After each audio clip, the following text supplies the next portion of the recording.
I come to you with a heavy heart today. Pretty awful news to talk about. Somebody who is very important to all of us in the conservative community was shot at this afternoon, one Charlie Kirk. And this is just a pretty tragic situation all around. I've known Charlie a lot of years, and I'm stunned to be reporting this at this moment. Again, I'm just getting information in from friends and from sources.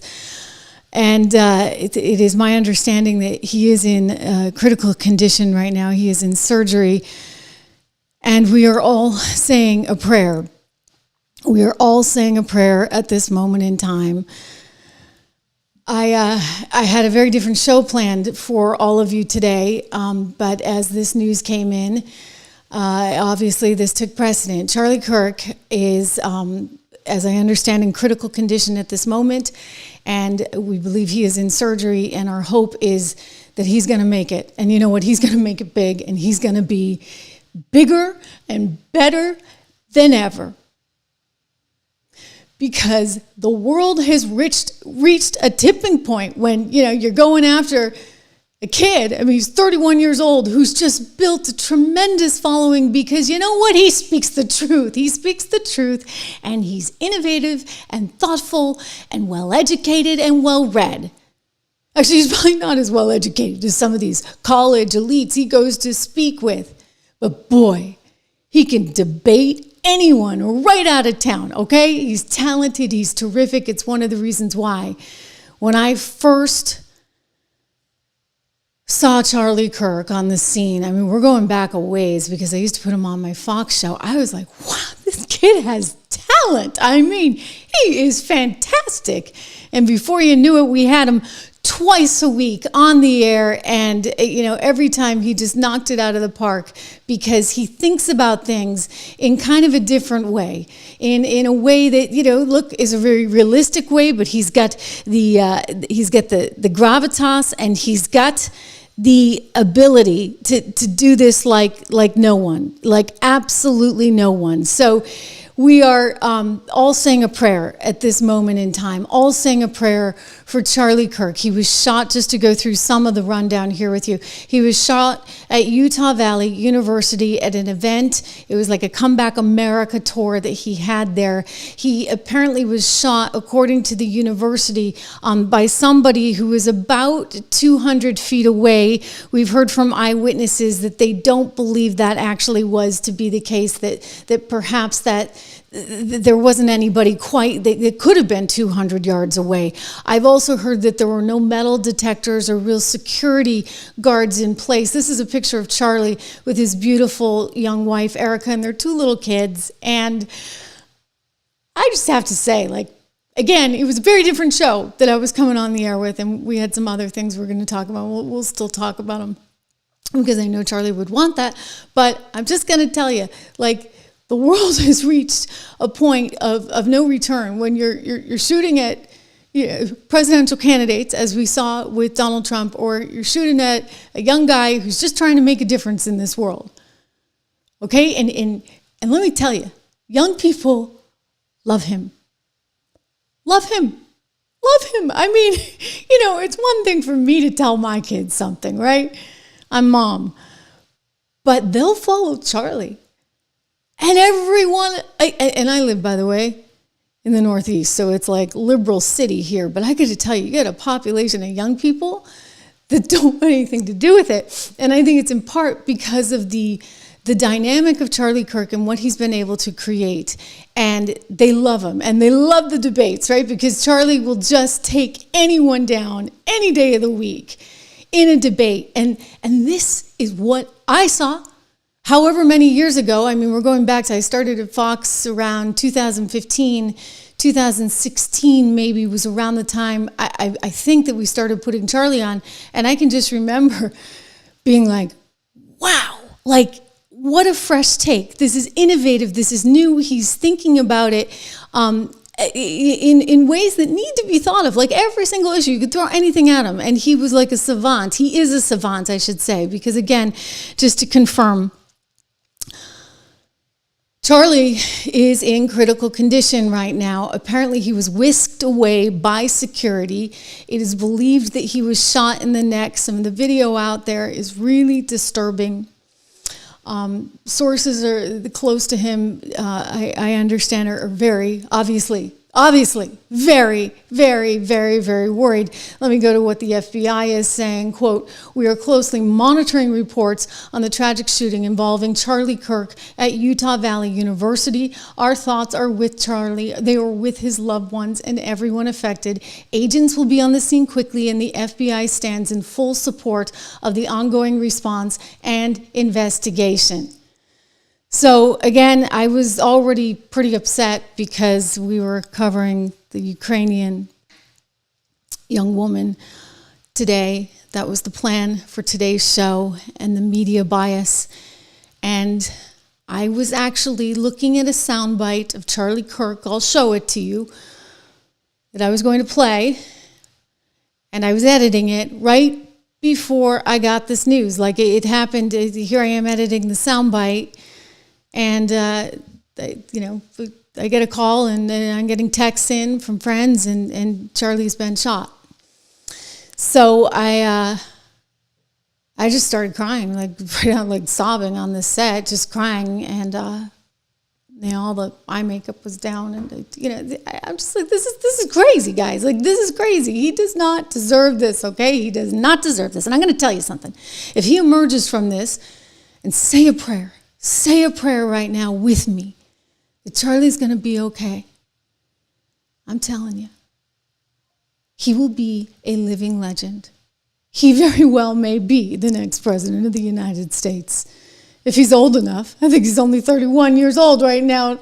Donald Trump sending this out. Pray for Charlie.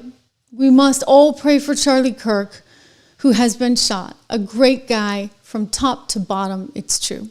God bless him. God bless him. You know what? America needs him. His family needs him.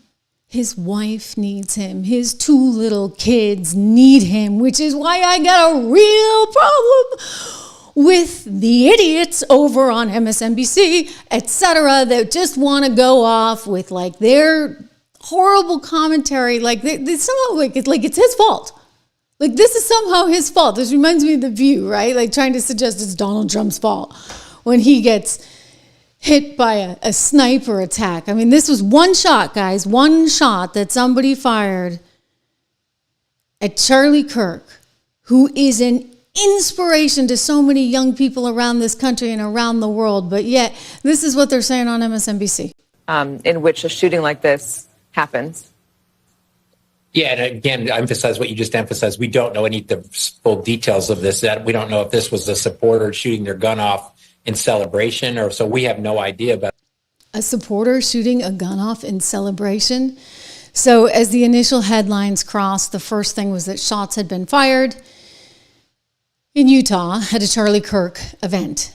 And then the second level of that, and I think they knew this by the time they got on the air, was that he had actually been shot.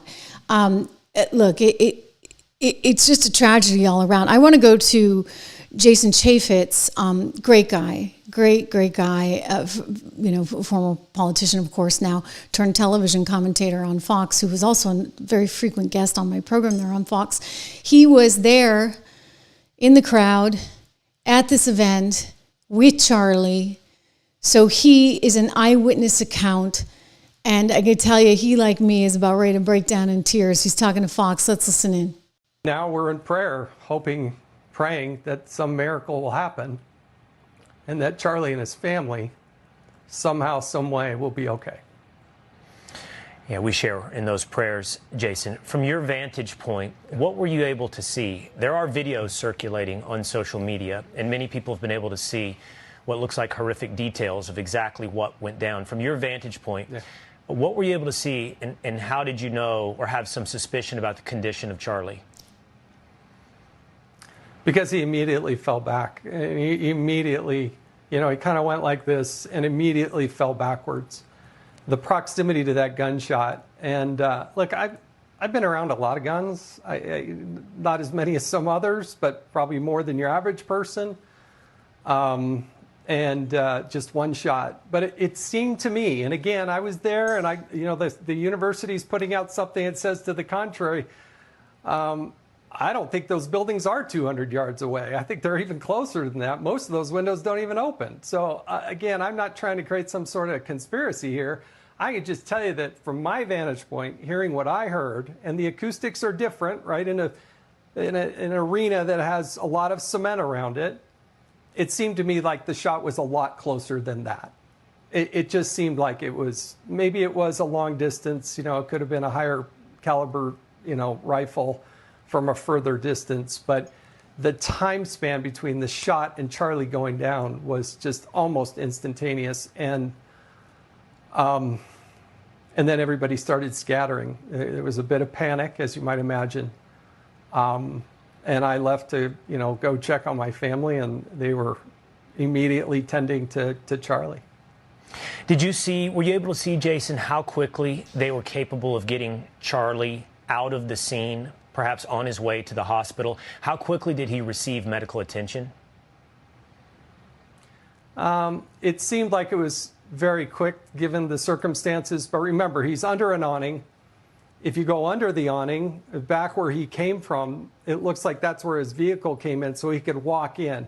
In fact, when he was coming into the arena, you could see it in that shot. See back behind there, the blue, that's how he walked in. And that's how they walk out. But it's totally covered.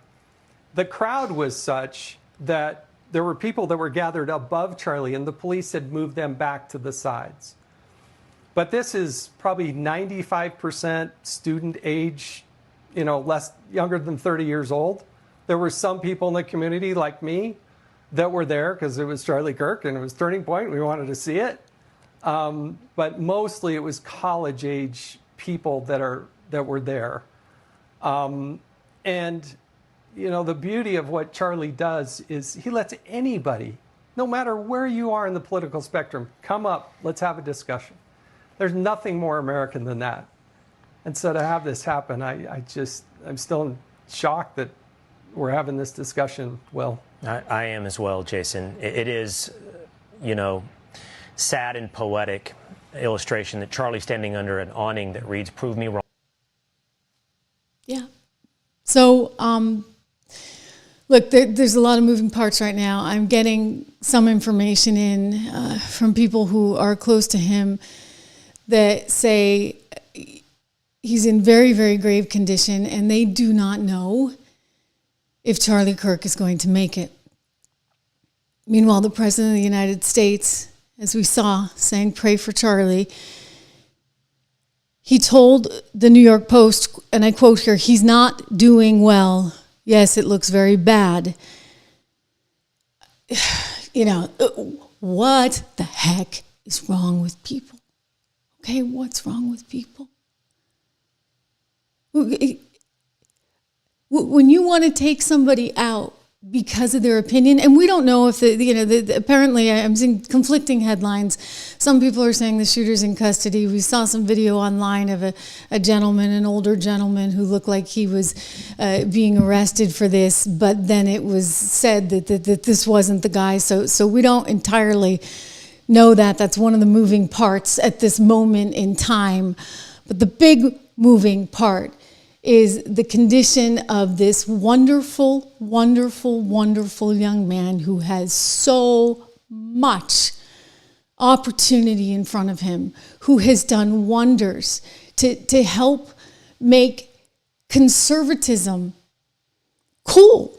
Okay, like Turning Point has had a tremendous influence on young people all over the country, and has helped them feel valued. Allegedly, while he was speaking, it was something on apparently the trans situation, the shooting we saw the other day, and that's about when this shot then happened. I want to bring you another headline that's coming in.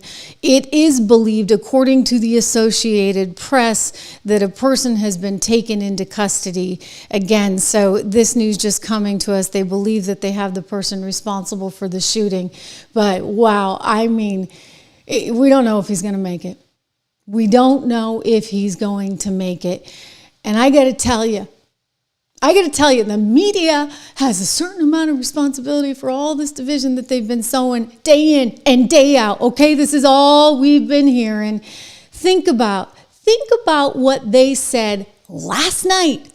I actually had this soundbite ready for you guys because I was going to play it, and I'm going to still talk about Charlotte because this is what Charlie was talking about, for goodness sakes, right?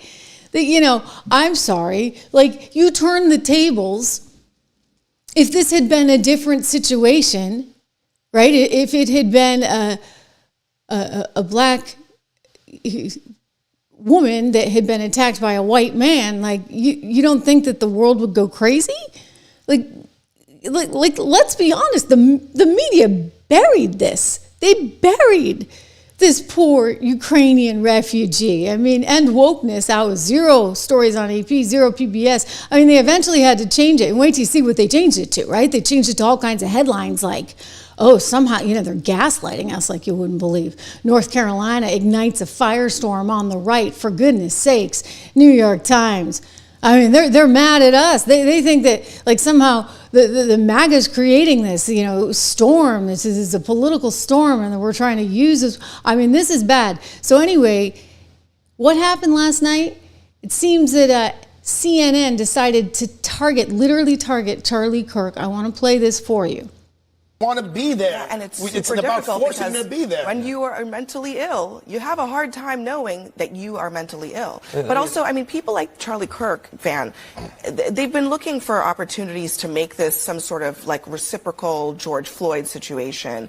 And that's the part that I think he's almost giving away the game. And it's sad to see a lot of people going along with it. Let me just say a couple of things. One is, what happened to that young woman was horrible. And it's everybody's nightmare. If you're in any public space, a subway, whatever, that something bad's going to happen to you or somebody you care about. So it does strike a chord. We don't know why that man did what he did. And for Charlie Kirk to say, we know he did it because she's white, when there's no evidence of that, it's just pure race mongering, hate mongering. It's wrong.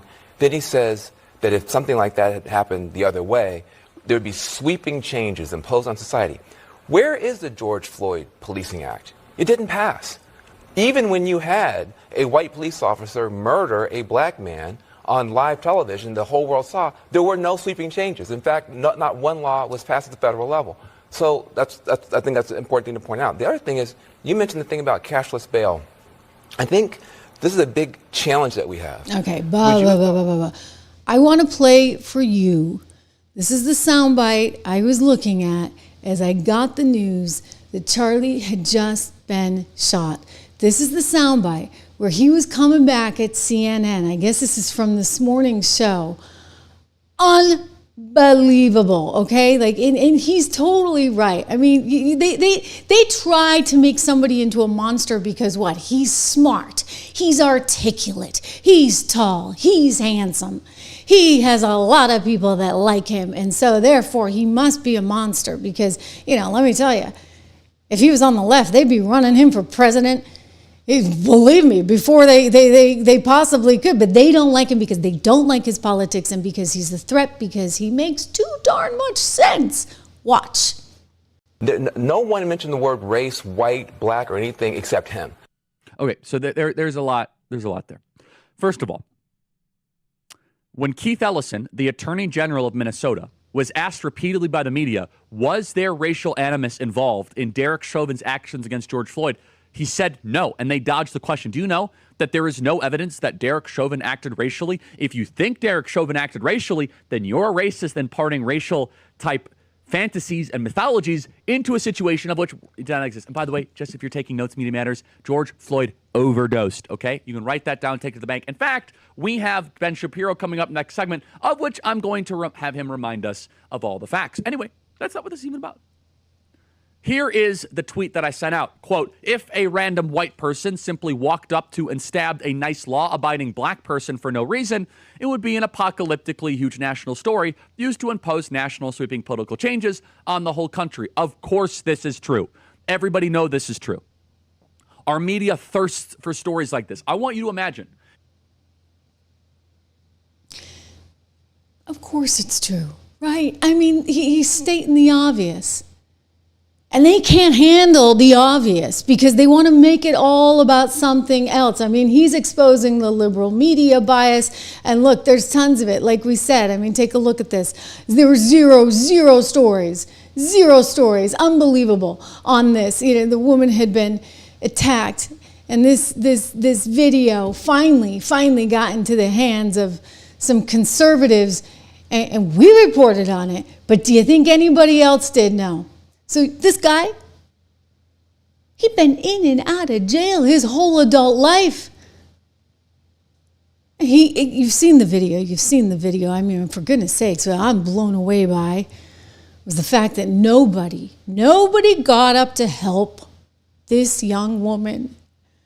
I mean, like, so this has been an emotional day, right? Like, I'm trying to plan this show out. I got to tell you, sometimes I say, you know what? I was a business reporter for a reason. This is hard. This is emotionally draining, awful stuff. But you got to do it, okay? So this poor woman, she gets attacked. And 5 people just walk right by, don't do a thing, don't try and help her. You remember having Daniel Penny, right? So this is what Charlie's been talking about.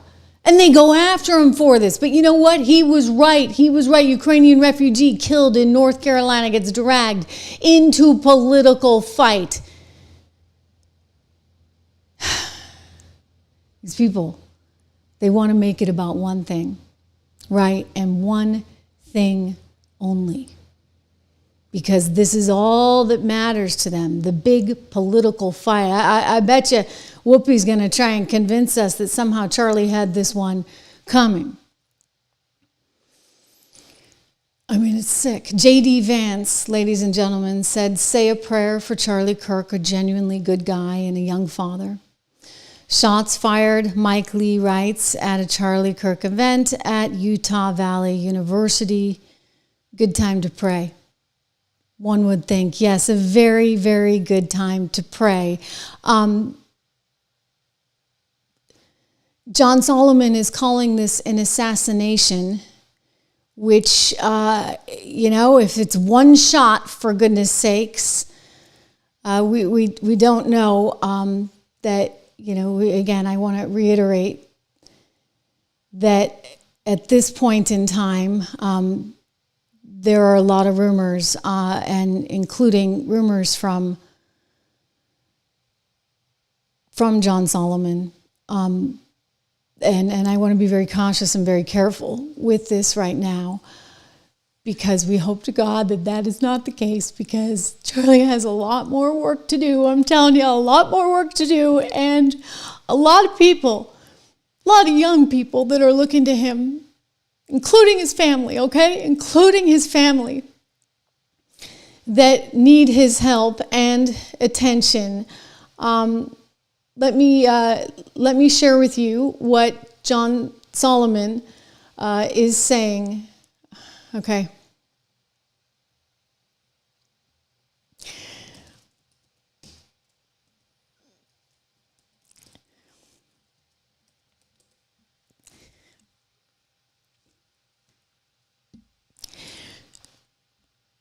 Horrible. So President Trump has just confirmed that Charlie Kirk has died following this event. And clearly an assassination attempt. I've known Charlie a long time. We actually both have the same company that sells advertising in our show, Salem Media. And I remember the first time I met Charlie, I was struck by how tall he was. I mean, he's just very tall. He's this big guy, and just phenomenal right on camera. And I'm a good judge of talent, I'd say. And I said to my producers, I mean, we had him on camera long before I even met him in person. I said, make sure we get him back over and over and over again.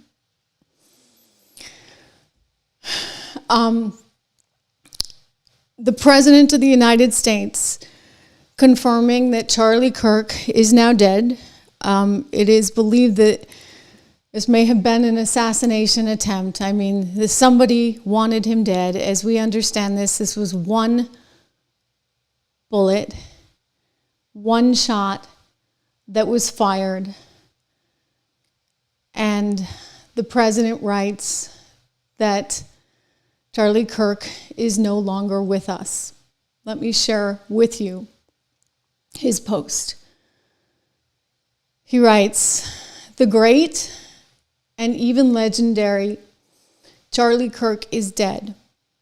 No one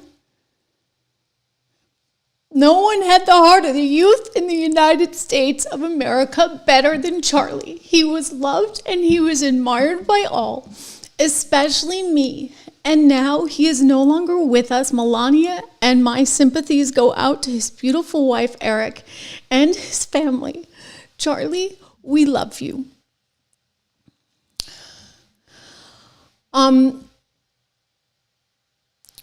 So the president, again, sharing this news. The video that we saw online was pretty telling. They shot him in the neck. Blood was everywhere. Security escorted him off. I heard he was in surgery. I heard it did not look good. They did not think he would make it. And we've now learned that that is in fact the case. And this is a guy who just, had so much potential and the world in front of him. And somebody took him out because he represented just, I think, too much of a threat. There's just too much going on.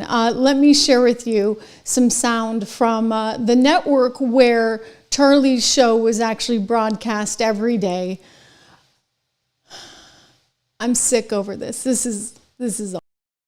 In the United States government and two personal friends, but he passed a short while ago, wasn't able to survive the blood loss from the wound to his neck. There'll be some announcements soon, is what I'm told. And then we'll have to sort through what happened today, who's responsible, and try to understand how something so senseless could occur. Yeah. So they shot him dead, one shot. This is a really senseless act of violence. A horrible time for this country, a horrible time for America's youth that's already been dealing with so much. And what you're being told is if you speak out, if you dare to challenge this extreme left, they're coming for you. Not just your job, not just your dating life, your life. Someone took out Charlie Kirk because he represented too much of a threat. It's a horrible, horrible, horrible day. A terrible day. Let Charlie rest in peace. There's going to be a lot to be uncovered. We're hearing different things about the shooter. Apparently the shooter was saying, hey, just shoot me. Really, really, really sick stuff. A sick individual that would do something like this. But again, I'll share with you what Elon Musk is saying at this moment. He writes, the left is the party of murder.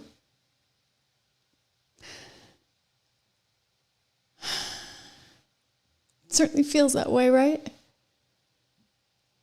Certainly feels that way. Charlie Kirk, dead at 31 years old. One of the sort of biggest personalities on the scene. Never graduated from college. Never graduated from college. He just, decided he wanted to make a difference, and he could make a bigger difference by getting out there and going talking to those college kids about what was going wrong in their education. And believe me, there's a lot going wrong in their education. And he made a difference. He certainly made a huge, huge difference, because I think that a lot of young people have been convinced they can be conservatives and that they can have a different viewpoint, different from ones that the academia movement is spouting, in part because of what Turning Point has created. I know a lot of people, and this is David, I have the news, we're live on the air, and it's awful.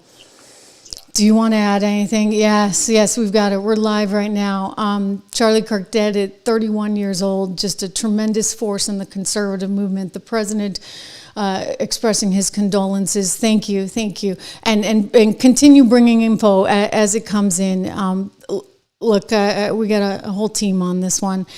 Again, the president saying that the great and even legendary Charlie Kirk is dead. No one understood or had the heart of the youth in the United States of America better than Charlie.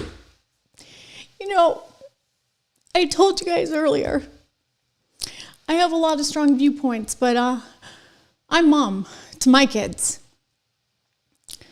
My kids watched Charlie. They watched Charlie because, you know, I don't know, I guess he is a lot younger than me, right? But he captured them in a way that, you know, none of us parents possibly could. And I love him for that. I love him for being able to ignite this excitement in young people about politics today. And I'll never forget that. We no longer have Charlie Kirk with us. I think there's going to be a lot of questions. Of course, you know, you saw earlier, I think I showed you that Kash Patel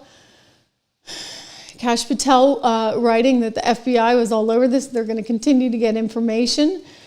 But Charlie Kirk is dead at 31 years of age. The founder of Turning Point USA, a grassroots organization that really ticked off the left. I mean, really. I mean, how many times is the New York Times writing about him? In fact, you know, the New York Times is now writing about him, and they like to call him a right-wing influencer, like he's some kind of crazy man. He wasn't crazy at all, believe me. You know, when I see the stuff you guys are writing over at the New York Times, I think we know who the crazy ones are. Let's see how they're characterizing him in this moment in time. This is a big story, a very, very big story, and I think that everybody should feel very vulnerable right now. Very vulnerable, because if you can't get out on a college campus and talk to kids about different ideas, then we got a problem. He has been killed again. I repeat, breaking news right now, dead at 31 years of age. Charlie Kirk at that Utah event, just speaking to kids, hundreds of kids that had gathered there for an opportunity to agree with him or spar with him. You know, that was one of the things he was just phenomenal at. He would take on anyone, and he would do so with just such gravitas.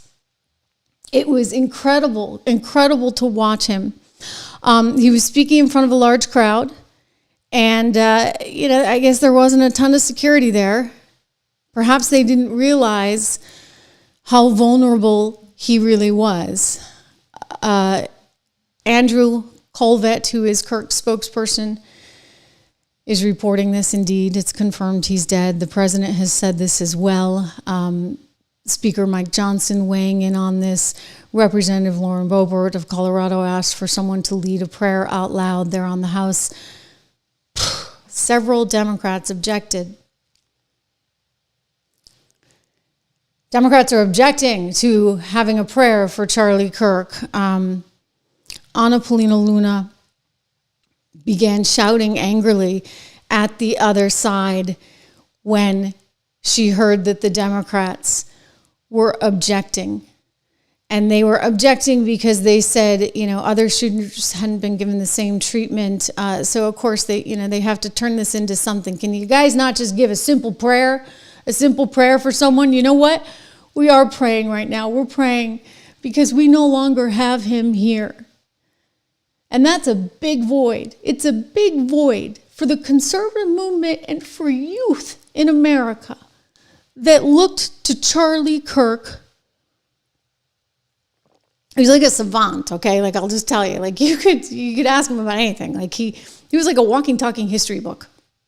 I mean, this guy knew more about American history and World War I and World War II than, like, I'll tell you, TV commentators, they kind of come and go, right? They all have the same stupid talking points. I'm sorry. Like, I'm just being brutally honest, okay?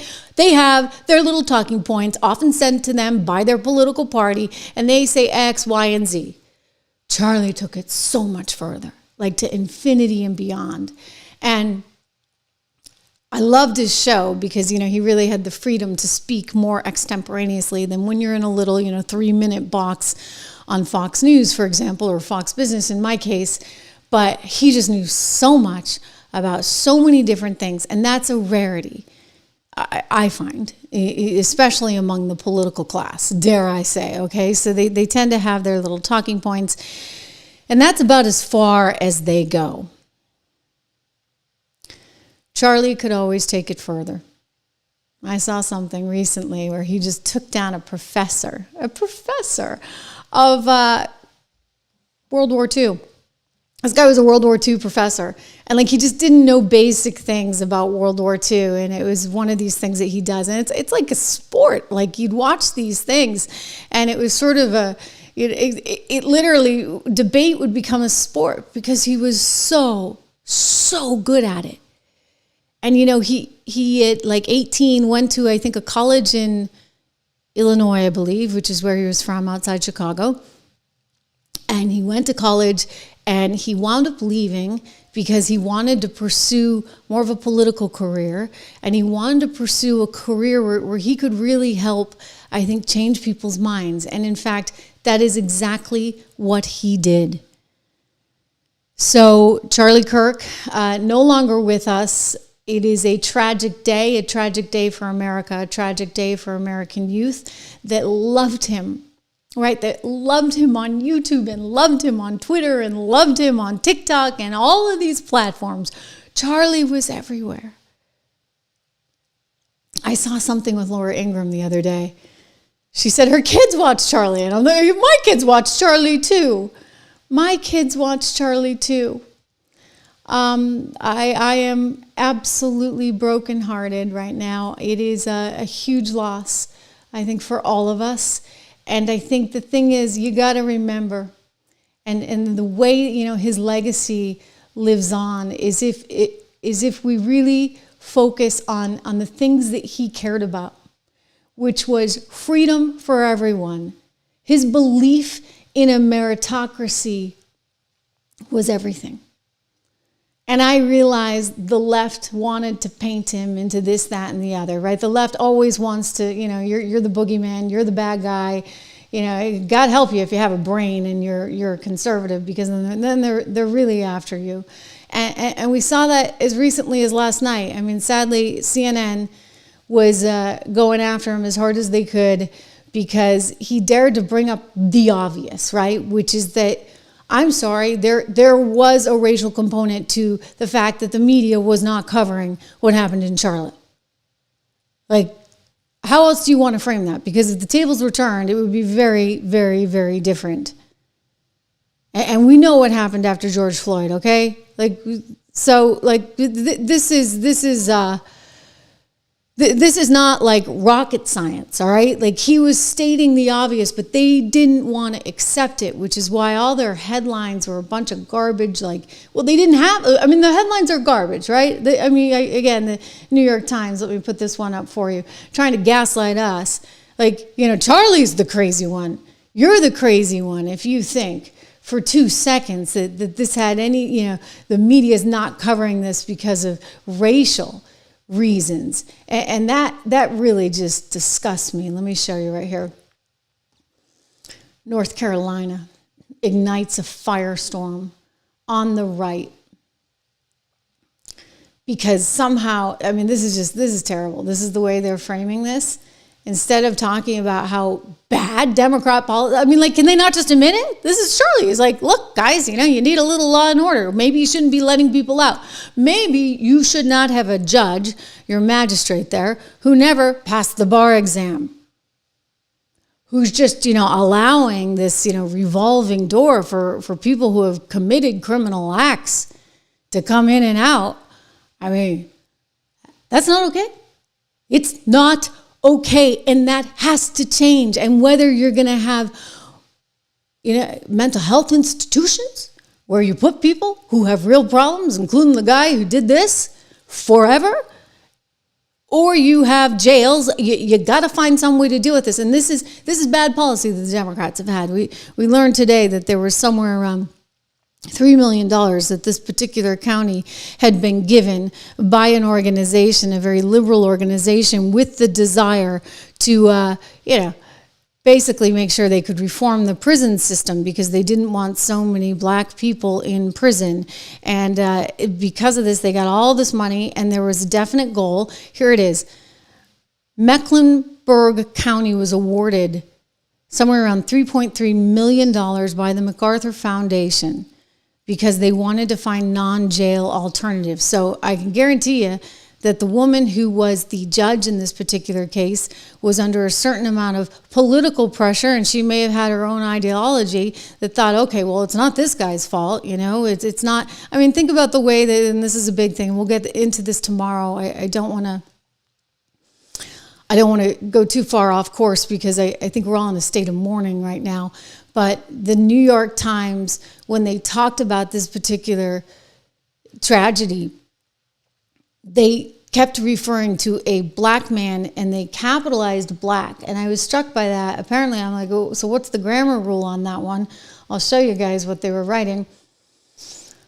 Apparently, every time you say white, you give a lowercase, but every time you say black, you have an uppercase.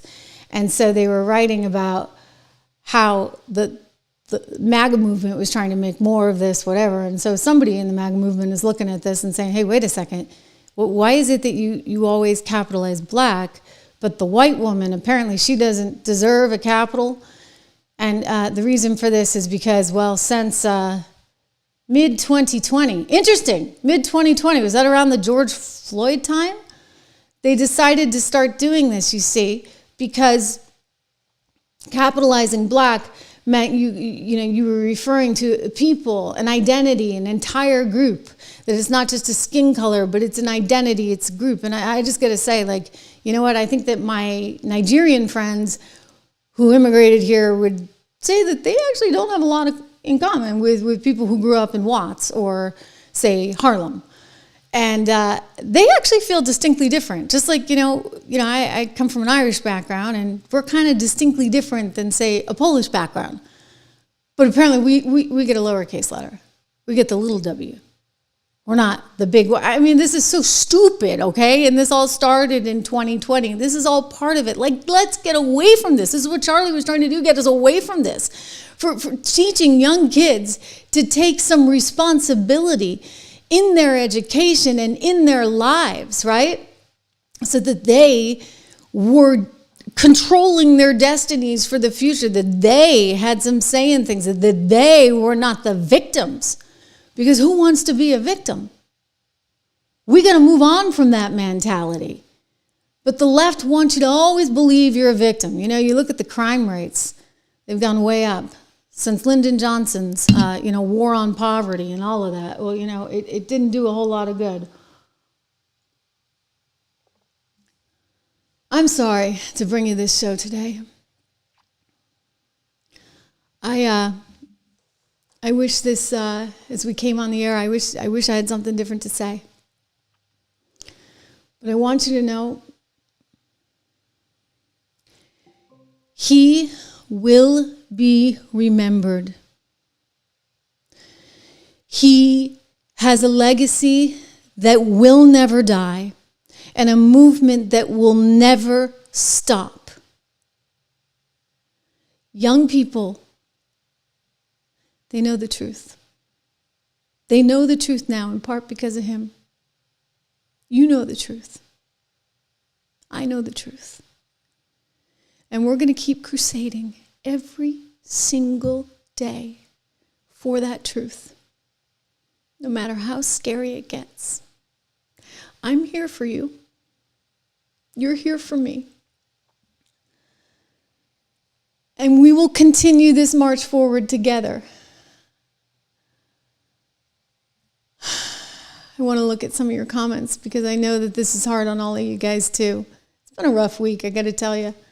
Really, really, really rough week. I know, everybody's heartbroken. Glow writes, Charlie is so special. He changed the course of an election with young voters. I have the utmost respect and love for him. Rest in peace, beautiful Charlie. Yeah. Rest in peace.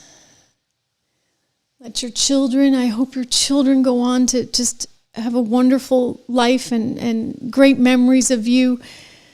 There's so many videos. What an archive. There's so much that can be learned. Charlie Kirk, truly one of the greatest. We love you. I wish your family all the best. Rest in peace. We will be back here tomorrow with much, much, much more to cover. Thank you.